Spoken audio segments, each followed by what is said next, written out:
What's up boys, this is boy Quill J.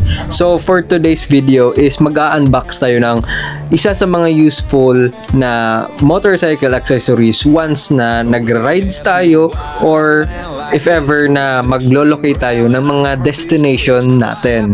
So without further ado, let's go sa unboxing.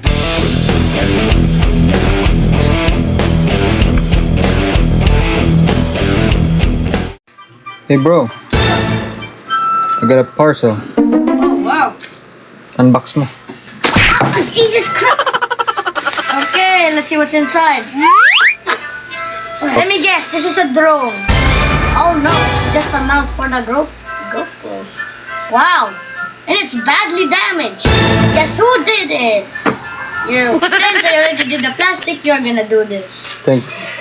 You're welcome.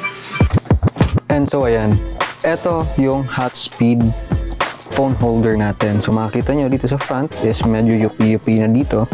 And makikita nyo dito yung actual na photo ng phone holder. And may naka-indicate dito na name.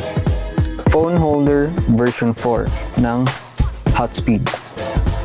And sa top, makikita nyo again yung brand niya and quotation. Every rider begins here. And likod, walang pinagkaiba. And sa gilid, may mga QR na pwede nyong scan if ever yung shop para direkta na kayo doon.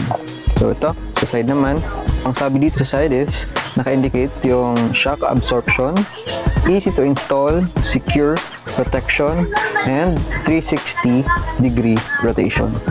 So unbox na natin to.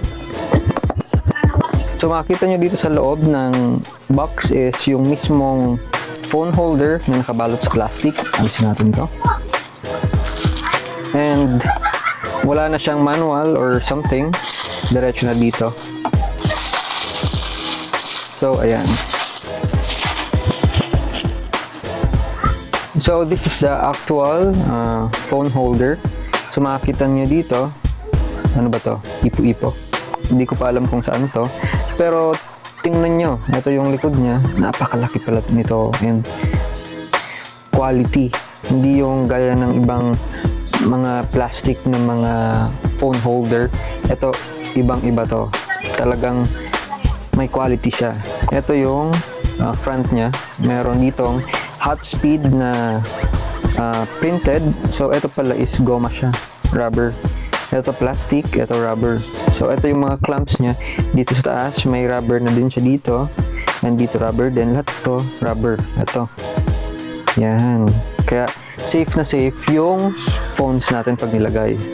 Balik tayo dito sa likod. Makikita niyo ito yung mga balls na siya yung responsive pag gagalaw to. Ito yung sinasabi nilang shock absorption. Yan. Yan. Pag na-alog, pag nag-drive tayo, di ba? So, ito yung sinasabi nila. Ewan ko kung effective to. So, i-try natin.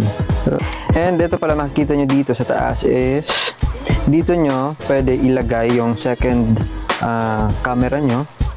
If ever may GoPro kayo or cellphone, secondary cellphone, bibili lang kayo ng adapter and clamp para sa cellphone nyo. And syempre, if ever kung may GoPro kayo, pwede dito. If ever gusto nyo pang lagyan ito para for extension, dito nyo ilalagay. Parang ganun. So, para mas mataas siya. So, ito yung GoPro natin. Ilalagay nyo siya dito. So, ganito. And ilalagyan nyo lang screw dito. So, ganito yung itsura niya. Nandito yung cellphone nyo and kitang-kita nyo yung screen dito. Napaka-smart Hotspeed sa ginawa nyong phone holder. I do recommend it sa presyo niyang napakamura. So, yung binili natin, full black. Meron pa pala itong mga color available ata eh. Pero di ko na check. Pero, pinili natin yung full black. So, ito pala, gagamitin nyo siya dito para i-control yung tightness. Ayan. Kita nyo. And halimbawa, nakaganito yung side mirror. Ikot nyo lang para ganito. Ayan. So very smart, very compact, and I do recommend this phone holder sa presyo niya. Grabe, maganda. Wala akong masabi din dito. So, ilalagay ko yung link sa baba.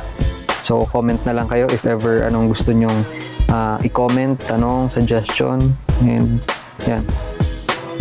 So, thank you.